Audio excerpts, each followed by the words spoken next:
further calculus basically means more integration. Exciting? Yes. I thought so.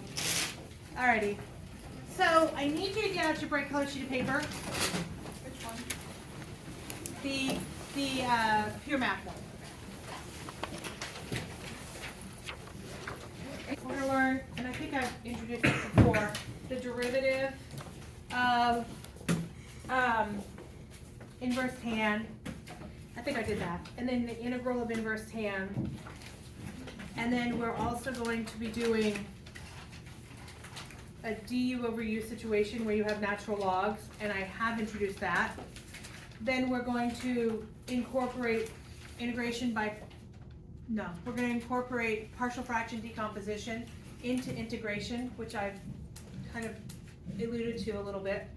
And then we're going to do integration with substitution, which I have not done.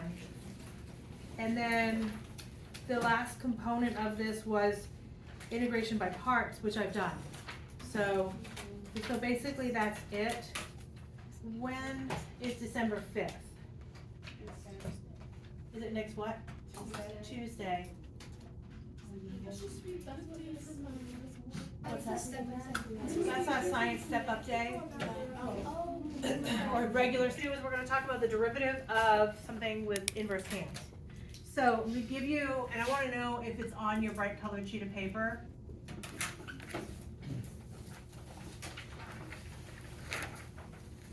Actually, Yes, it it is? Cool, okay.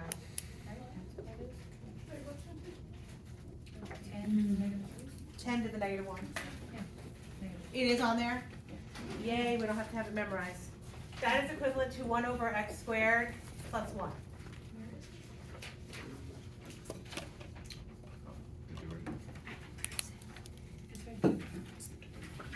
So, what's that? What's this lesson called? Derivative. Further calculus. It's a derivative. Oh, okay. Do you see it? Yes, I got it. Okay. My bad. So, just like they do everything else, this is the generic one. If there's something other than just plain x, then we have to kind of figure out how that works. So for example, if I'm looking for the inverse tan of 3x, okay? So how do we go about doing that particular process? It's truly kind of what you're thinking it should be. Instead of x squared, it will be 3x squared in our denominator plus 1. And how do we normally have to handle that? We kind of take the derivative of the inside component. What would the derivative of the inside component be? 3. So we're going to multiply the top part by 3. So you derive the inside. Does that make good sense to everybody? So to clean it up a little bit, you would have 3 over 9x squared plus 1. Are we good? Somewhat, yeah. Okay, now I'm going to see if you can do this guy. Tan inverse of the square root of x. Can you derive that?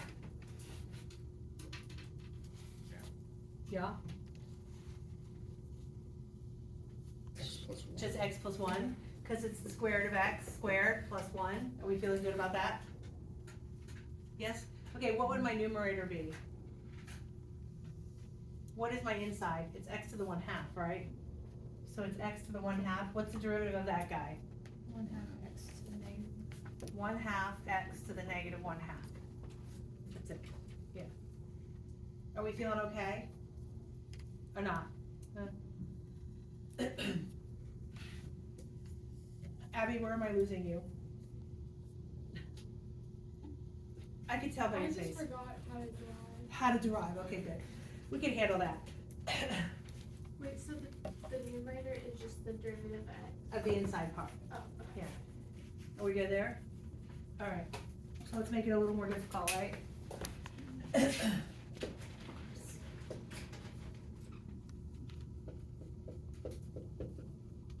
All right. Let's see if you can bring back all your fun memory banks.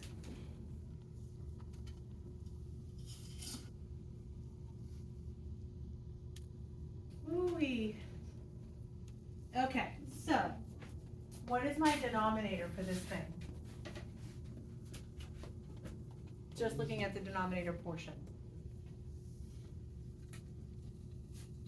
Nobody? This one, that's squared plus 1. It's just this stuff squared plus 1.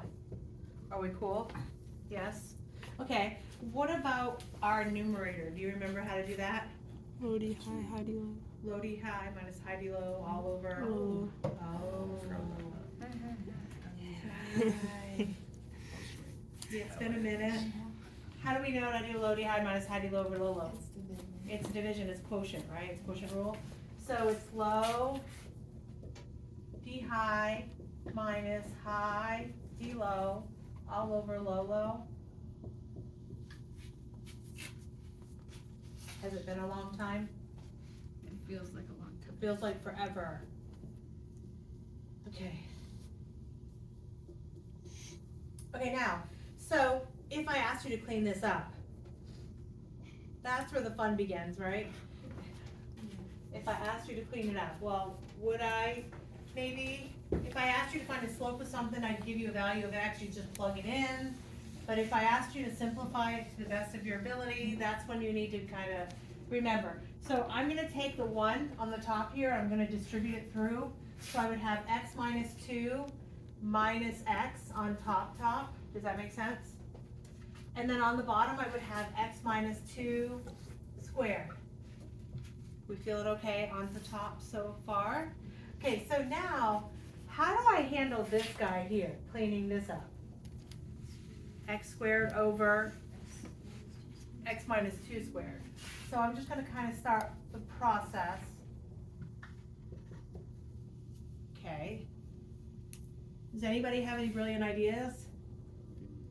Cancel out. I can almost cancel out. I can cancel out the x's on top, but I can almost cancel something else out. X minus 2 squared. You have to get a common denominator. Well, Get a yeah. common denominator, so this could be x minus 2 squared over x minus 2 squared, because that's really the number 1, yes? And what do I know about a fraction if every piece of the fraction has the same denominator?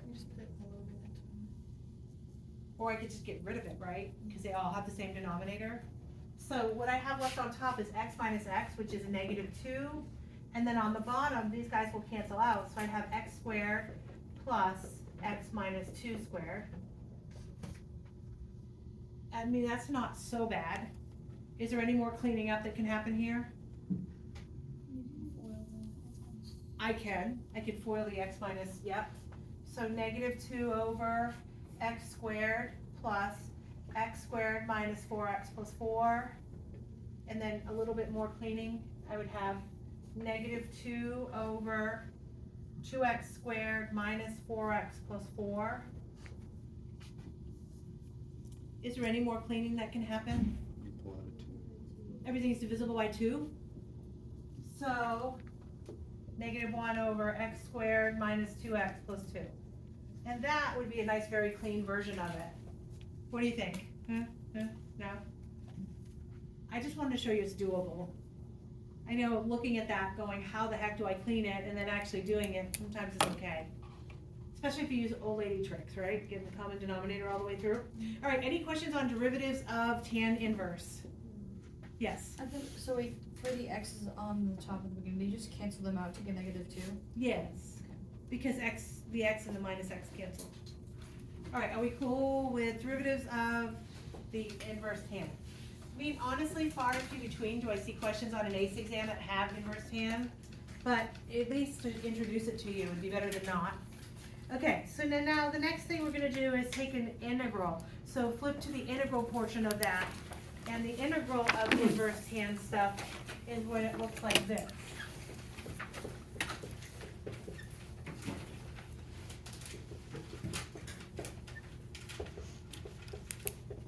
Okay, that's the generic version, but I could also give you this version. I don't know if it gives it to you on there, but I'm gonna give it to you.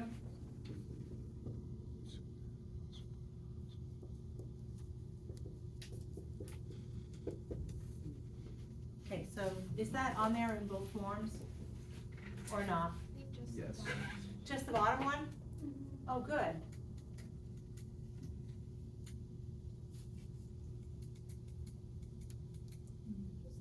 just the bottom guy. So they don't give you the generic one. Unusual.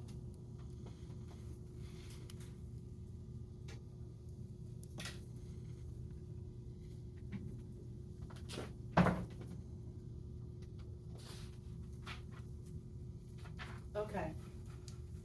I'm gonna erase the rest of the board, and then we'll do some problems.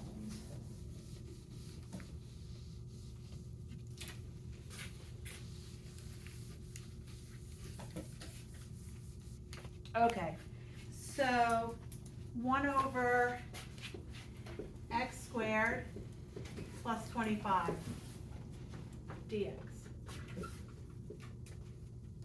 All right, so how do I go about doing that? That kind of looks like your generic one, but it's actually a little bit more extensive, because instead of the number 1, it's a 25 over there. So what do I do in that case? What's my a in this case, and what will my x be? Like if I was to label it out, a is what? And a is 5 and x is just x, right? Because it's x squared. So where I see this, I'm just going to rewrite it with that. So 1 over a, in this case 1 over 5, and then inverse tan of x over 5 plus c. Was it not bad, right? Horrible, not horrible.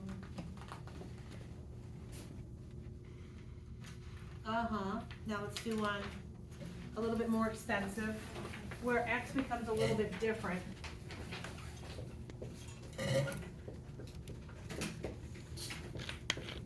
Okay, I'll give you that one to try.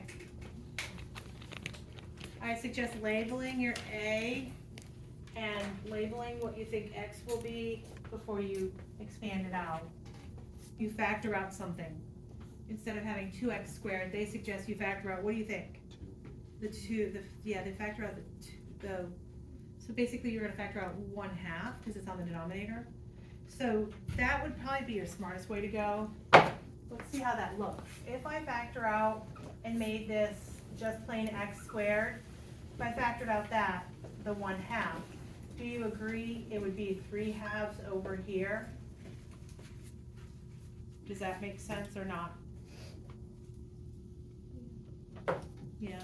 If I divide by 2 to both pieces, that's the same thing as factoring out a 1/2. Now, would this be a little easier to do? I think it might be easier in the long run. So if you were labeling your a and your x, what would you have?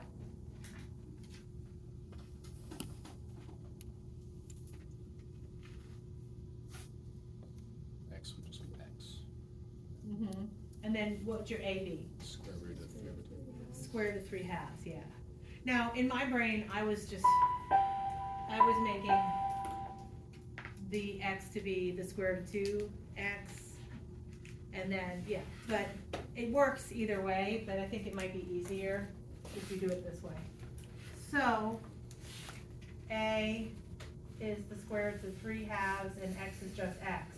So if you were to bring it in, don't forget you have a 1/2 here, and then it's inverse tan of x over a plus c.